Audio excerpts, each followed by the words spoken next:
కేసీఆర్ గారు అధికారం పోయిన తర్వాత 14 నెలలు ఫామ్ హౌస్లో ఉండి ప్రజా సమస్యలు పట్టించుకోకుండా ప్రతిపక్ష నాయకునిగా పోరాటం చేయకుండా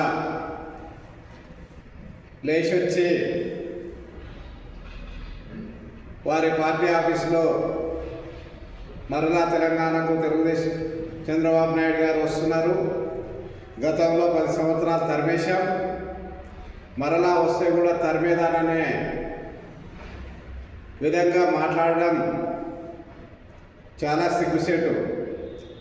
ఎందుకు తెలుగుదేశం పార్టీని తెలంగాణ నుంచి వెళ్ళి తరిమేయాలి? కేసీఆర్ గారు తెలంగాణలో సంపద సృష్టించినందుక, తెలంగాణలో లక్షల మందికి ఉపాధి అవకాశాలు కల్పించినందుక, విజన్ 2020 పేరుతోనే ఒక ప్రపంచ పటంలోనే తెలంగాణని అగ్రగామిగా నిలబెట్టినందుక, తెలుగుదేశం పార్టీ ఒక్కటే తెలంగాణలో ఎందుకు ఉండొద్దు? తెలుగుదేశం పార్టీని చూస్తే నీకెందుకు అంత భయం? తెలుగుదేశం పార్టీ మీద మీ నోటి దురదతోనే కదా మీరు ఫామ్ హౌస్లో పోయే పరిస్థితి వచ్చింది. గెలవాలంటే 100 మంది కావాలి, కానీ ఇంటికి పంపించాలంటే 2-3 చాలు. తెలుగుదేశం పార్టీకి గ్రామాన కరుడు కట్టినటువంటి కార్యకర్తలు ఉన్నారు. తెలుగుదేశం పార్టీకి కార్యకర్తలే బలం. తెలుగుదేశం పార్టీ అంటేనే నాయకులను తయారు చేసేటటువంటి ఒక కర్మాగారం.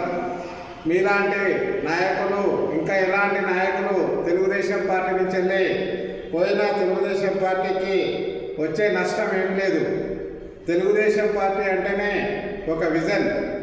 తెలుగుదేశం పార్టీ బడుగు బలహీన వర్గాలకు రాజ్యాధికారం ఇచ్చినటువంటి పార్టీ తెలుగుదేశం పార్టీ. తెలుగుదేశం పార్టీకి ఎప్పుడు కూడా ఆదరణ తగ్గదు. మీ బిడ్డ పోయి జైల్లో కూర్చుంటే ఒక 2 రోజులు కూడా మరి రోడ్ల మీదకి అభిమానులు వచ్చిన పరిస్థితి లేదు. అదే చంద్రబాబు నాయుడు గారిని అకారణంగా ఉద్దేశపూర్వకంగా కక్షలు కట్టి మరి అరెస్ట్ చేసి జైల్లో పెడితే ప్రపంచ దేశంలో ఉన్నటువంటి తెలుగు వారందరూ కూడా కదిలి రోడ్లు ఎక్కి మరి ఎవరెవరిని ఎక్కడెక్కడ పంపించాలో పంపించినటువంటి చరిత్ర కళ్ళ ముందర ఉంది.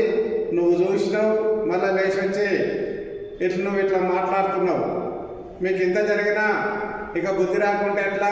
అసలు తెలంగాణని ఒక మంచి రాష్ట్రాన్ని, అన్ని రకాలుగా వనరులు ఉన్నటువంటి రాష్ట్రాన్ని చంద్రబాబు నాయుడు గారు తీసుకున్నటువంటి విజన్ 2020తోనే విపరీతంగా సంపద వచ్చిన సమకూర్ణ రాష్ట్రాన్ని, తెలంగాణ రాష్ట్రం ఏర్పడ్డ తర్వాత నువ్వు గద్దెనెక్కి రాష్ట్రాన్ని మొత్తం అప్పుల పాలు చేసి దివాలు చేసేసింది నువ్వే కదా. నీకు ఎలాంటి విజన్ లేదు. నీ విజన్ ఒకటే, రెచ్చగొట్టడం, మీరు అధికారంలోకి రావడం, పిల్లల్ని చంపడం, మీ పిల్లల్ని కుర్చీ మీద కూర్చోబెట్టడం. ఇక గతంలో నడిచిందేమో నీ రెచ్చగొట్టడు మాటలు, కానీ ఇప్పుడు నడవయని అర్థం చేసుకో. ఎప్పుడు కాలం ఒకటే తీరుగుండదు. తెలంగాణ ప్రజలు ఆలోచన చేస్తున్నారు ఎవరైందని. తెలుగుదేశం పార్టీని ఎవరేం చేయలేదు. తెలుగుదేశం పార్టీ కింద అసలు మీరెంత ఒకసారి అర్థం చేసుకొని మీ పార్టీ కార్యక్రమాలు మీరు చేసుకోండి. మీరు ఢిల్లీలో ఉండొచ్చు, బొంబాయిలో ఉండొచ్చు, ఆంధ్రాలో ఉండొచ్చు, మీ పార్టీ దేశవ్యాప్తంగా నువ్వు ఎక్కడైనా పోవచ్చు. కానీ చంద్రబాబు నాయుడు గారు తెలంగాణకు రావద్దా? ఏం మాట్లాడుతున్నావు? అసలు బుద్ధుండే మాట్లాడుతున్నారా?